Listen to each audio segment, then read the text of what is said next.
Le premier élément, c'est la nature cyclique des menaces dans cette zone bassin lac tchadien du Cameroun, c'est-à-dire l'extrême nord, où on a toujours vécu ou alors observé l'extension de la menace dans la durée. On parle même de certaine historicisation de l'insécurité dans cette partie du territoire.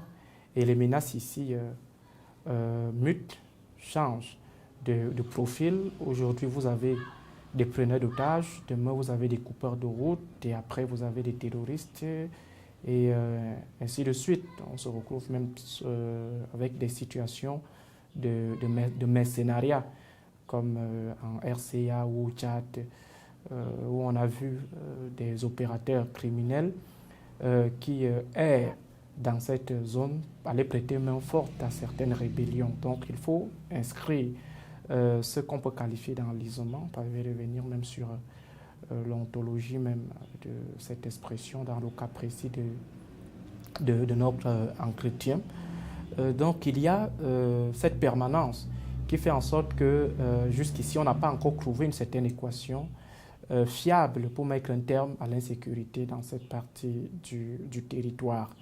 Le deuxième élément, c'est le fait que Boko Haram, en tant que menace diffuse, est dans un état de débandade après la réduction de ses capacités par les forces camerounaises, les forces multinationales mixtes et les autres forces autonomes de la sous-région bassin-lac tchadienne. Donc Boko Haram a été atteint de manière considérable.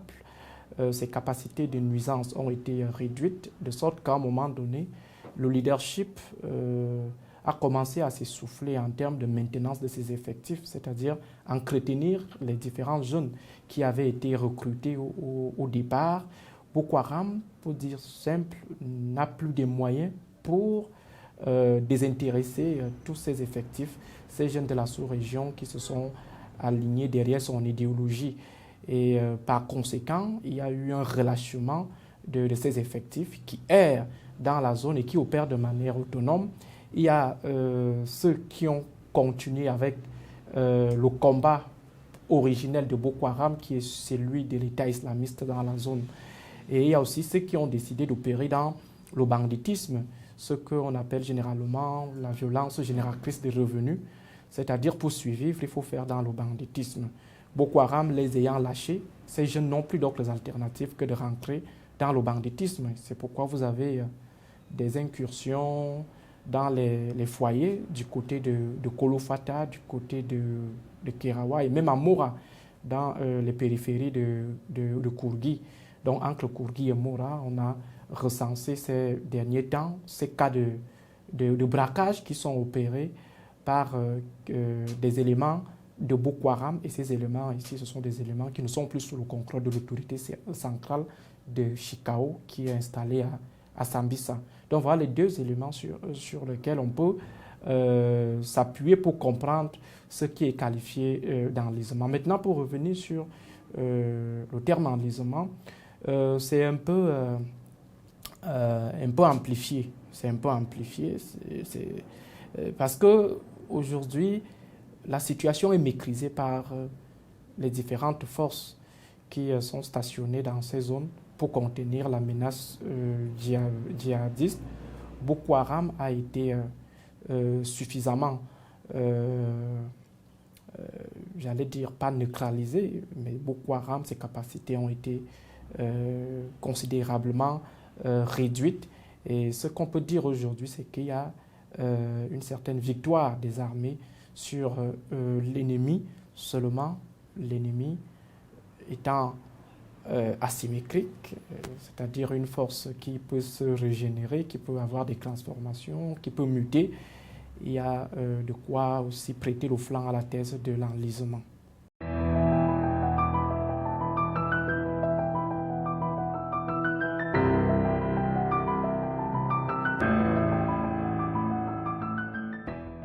Il est difficile aujourd'hui d'établir un bilan net parce que les données ne sont pas disponibles. Les différents États ne communiquent pas sur ce qui a été observé comme, en termes d'impact dans le cadre de cette guerre.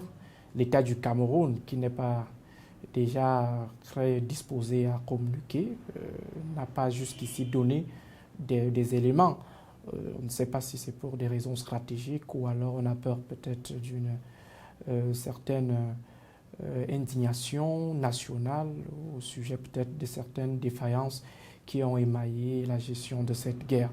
Mais disons que si on s'en tient aux données collectées ça et là, et les données officielles, parce que le président de la République, je pense en 2018, il parlait de 2000 morts, mais aujourd'hui, lorsqu'on essaye de voir avec les sources officieuses, on est pratiquement à près de 3000 morts pour ce qui est de cette guerre, et parmi les morts, on compte nos différents éléments de force de maintien de défense, de l'ordre et les forces de défense qui ont eu à perdre leur vie. On parle pratiquement de 150 éléments. Et à côté de ce bilan purement humain, il faut voir celui qui touche au caractère social, économique de la sécurité humaine. Vous avez donc ici les dégâts en termes d'impact idéologique de la population de cette zone qui a été fragilisée par ce nouvel idéal étatique qui était proposé par Boko Haram, c'est-à-dire l'État islamique pour l'Afrique de l'Ouest. Et il faut dire que le projet était vraiment sérieux et beaucoup de populations ont cru à ce projet. Il y a également la question même du salafisme dans la zone. Lorsqu'on sait que certains croyants musulmans, à un moment donné, ont commencé à rejeter le fait qu'il y a une certaine extraversion de la religion musulmane et qui ont vu en Boko Haram un défenseur ou un justicier de l'islam pur. Donc il faut voir ces impacts qui ont été gérés d'une manière ou d'une autre par les leaders religieux, comme ceux de la Kadir. On a vu le déploiement même des chefs traditionnels pour essayer de protéger la population contre cette menace. Il faut voir l'impact économique ou socio-économique au sens pur du terme, avec par exemple des maisons qui ont été brûlées. On parle de 40 000 habitations entre 2014 et 2016. Il y a des hôpitaux, 30 hôpitaux dans une région comme le Mayo-Sava. Vous avez les produits agricoles, les produits céréaliers qui ont été totalement consumés par le feu de Boko Haram. Sans compter les déplacements, on est pratiquement à plus de 200 000 déplacés.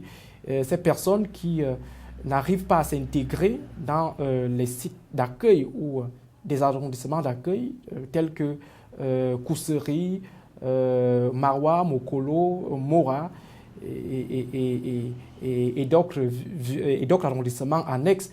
Donc, il y a ces impacts qu'il faut intégrer et aujourd'hui, on a l'impression que le politique n'a pas pris la mesure de ce bilan sinistre en mettant sur pied une politique de reconstruction efficace.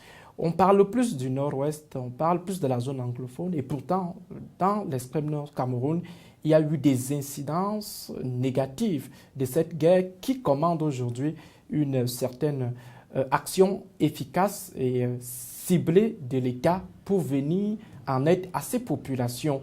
Il y a des villages qui ont été complètement rasés dans cette partie du territoire à cause de Boko Haram. Donc, il faut tenir compte de ces différentes formes de conséquences négatives des incursions de Boko Haram sur la vie des populations dans l'extrême nord du Cameroun.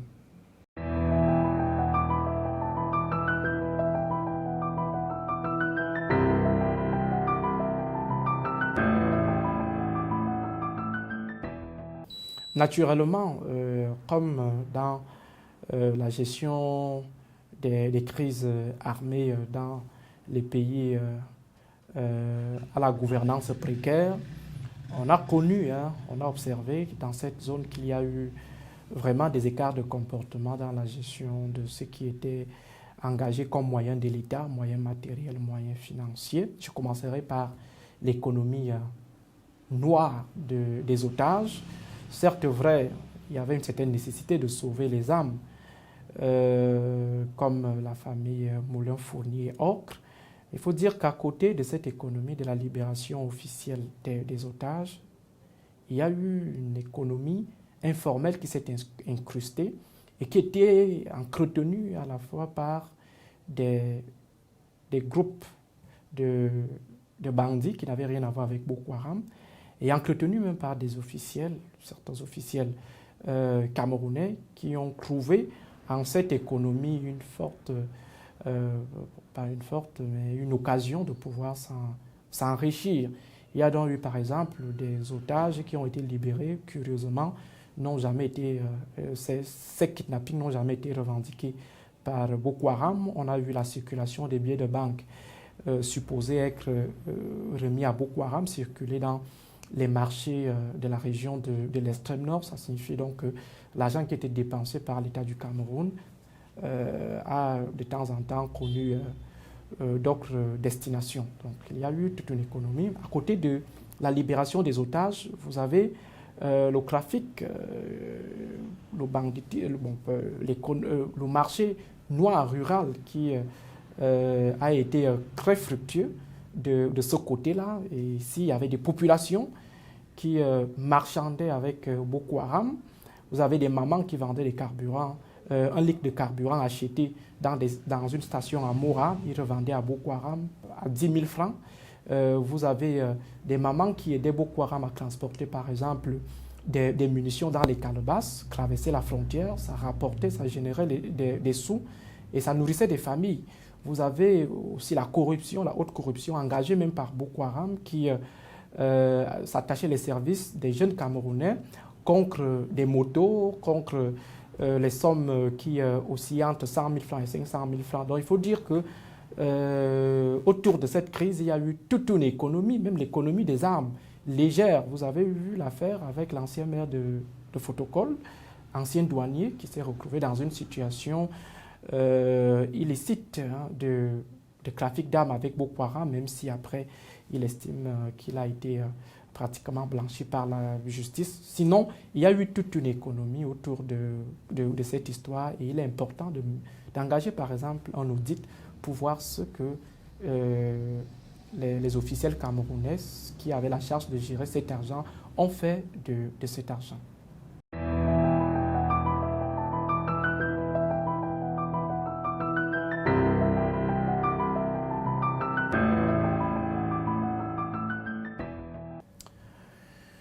L'État du Cameroun, il faut déjà le reconnaître, a tenu bon. L'État du Cameroun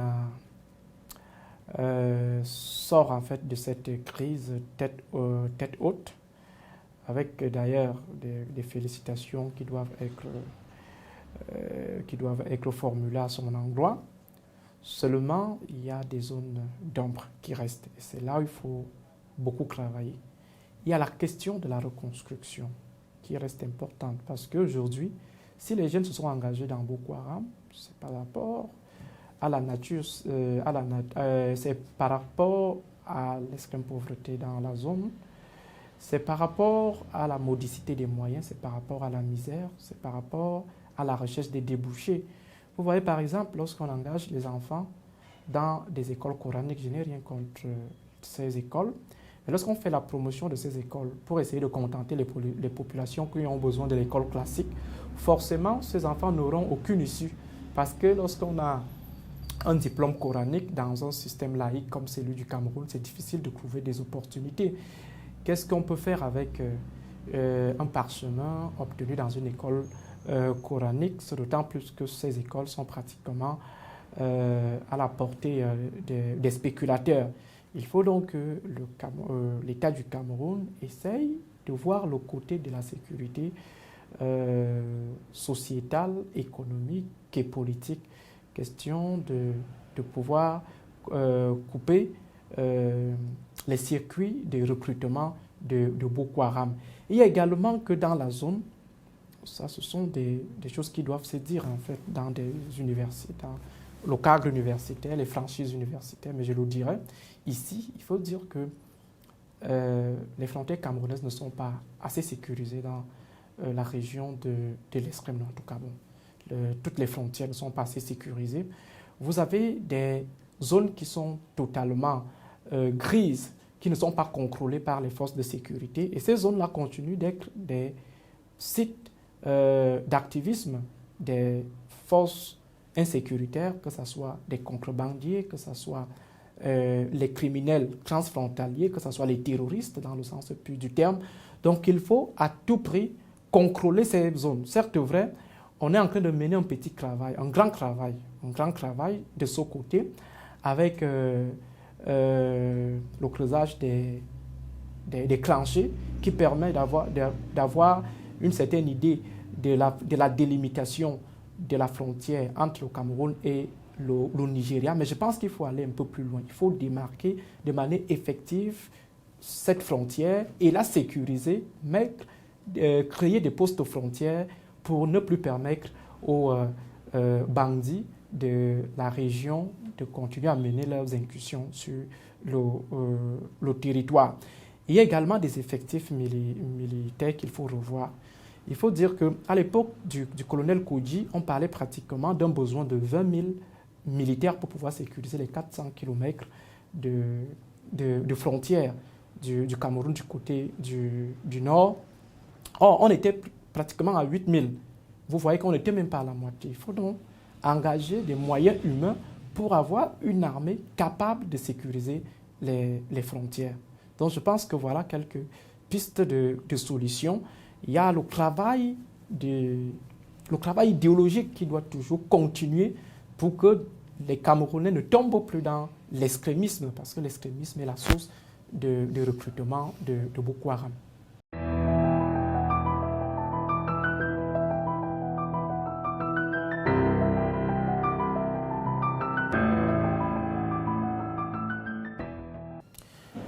Effectivement, c'est important de revenir sur la question de la pauvreté dans le cadre de la crise de Boko Haram. Pourquoi Boko Haram est arrivé au Cameroun? Comment s'est construit Boko Haram au Cameroun? Ce qu'on appelle le Boko Haram camerounais, parce qu'il y a eu le Boko Haram camerounais. Boko Haram est arrivé au Cameroun parce que la zone est sinistrée. C'est totalement des nids d'insécurité. Ce sont des no man's land, des esquisses d'état de non-droit, où on ne retrouve pas l'administration, où on ne retrouve pas les forces de défense, où il n'y a pas de vie, où des gens sont totalement abandonnés, des populations sont abandonnées à elles-mêmes. Il n'y a pas d'hôpitaux, il n'y a pas d'école également. Je parle tout à l'heure de l'école coranique qui a été utilisée par le politique comme une alternative face à la défaillance de l'école classique. C'est-à-dire qu'on n'a pas pu doter les populations de l'école classique et on leur fait comprendre que l'école coranique peut servir d'alternative. Donc, face à ce genre de situation où des gens ne sont pas assez nourris, où des gens ne sont pas socio-économiquement assis, où des gens n'ont pas des outils intellectuels pour pouvoir apprécier ce qui est bon et ce qui est mauvais en termes d'idéologie, on ne pouvait que se retrouver avec ce genre d'incursion de Boko Haram. Boko Haram est arrivé par l'idéologie, par la corruption. L'idéologie, c'était pour venir faire comprendre aux populations que pour sortir de cette misère, il faut faire allégeance au nouvel État qui est créé dans la région du bassin du lac Tchad, c'est-à-dire l'État islamique. Il faut appliquer le salafisme pour que nous ayons droit à une vie heureuse. Il y a également du côté, sur le plan de la corruption, cette faiblesse, la vulnérabilité de la population. Lorsque Boko Haram arrive à capter les jeunes tout simplement avec des pagnes.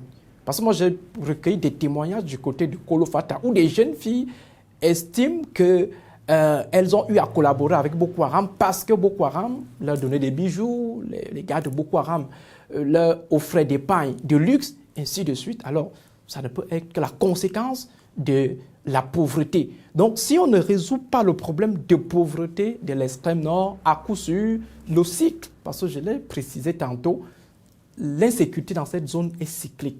Elle est permanente, elle mute, mais elle reste permanente. Donc, il faut à tout prix couper donc la cause de ces insécurités. Pourquoi est-ce que des gens peuvent applaudir dans un village quelqu'un qui est coupeur de route? Tout simplement parce que la personne, par raquette, au niveau de l'axe Maroua-Kousseri, et vient ravitailler la population. Et la population ne peut que considérer cette personne comme une personne à sanctifier, c'est-à-dire un héros. Lorsque vous avez Boko Haram qui vient faire les dons dans la région de Bodo, dans la région de Blangwa, c'est dans le Logon Echari, c'est tout simplement pour acheter la conscience des populations.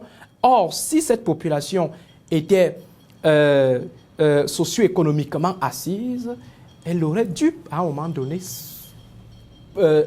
constater que Boko Haram avait un projet vicié ou un projet qui n'était pas du tout faisable. Donc, il faut à tout prix résoudre le problème de la pauvreté dans cette région, pauvreté matérielle, pauvreté intellectuelle. Il faut rappeler que l'extrême nord, c'est la partie la plus sous-développée du Cameroun et c'est la partie où on retrouve plus d'affamés.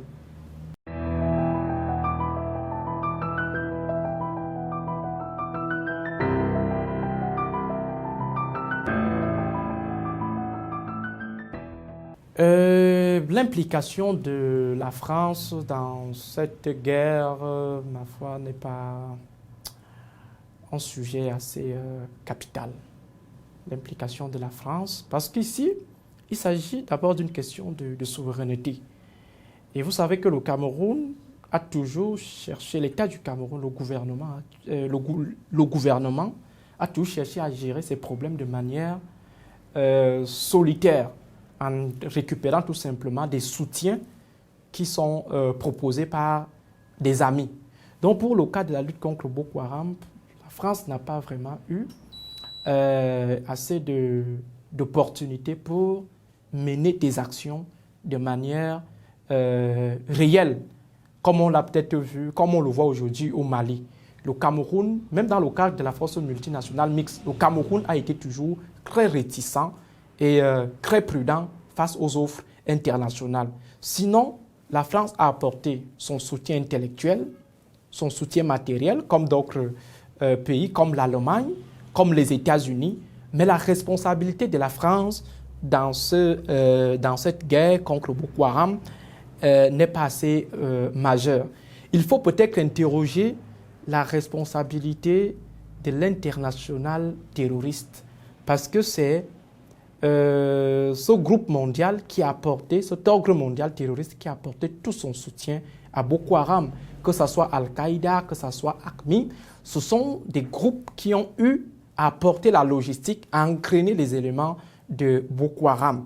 Mais la question de la responsabilité de la France mérite un certain intérêt dans le cadre de la lecture géopolitique et surtout géostratégique, lorsqu'on sait que au-delà de tout ce qui est dit de manière officielle, il n'y a que des puissances occidentales continuent à nourrir l'insécurité dans des zones africaines. Question de mieux pérenniser en fait l'exploitation de ces zones. Et c'est dans ce cadre-là qu'on peut interroger, soupçonner même les puissances occidentales pour ce qui est de l'aide, parce que l'aide de la France est restée un peu mesurée. Certes, vrai, Yaoundé a voulu fermer pour gérer l'affaire de manière solitaire et monopolistique, mais toujours est-il que la France n'a pas apporté tout le soutien nécessaire, comme on le voit au Mali, et des enjeux économiques dans la zone, avec le trafic, l'exploitation des ressources rares. On peut questionner. Sinon, la France n'a pas une responsabilité assez effective, prouvée dans la gestion de cette crise, au point d'être mise sur le banc des accusés.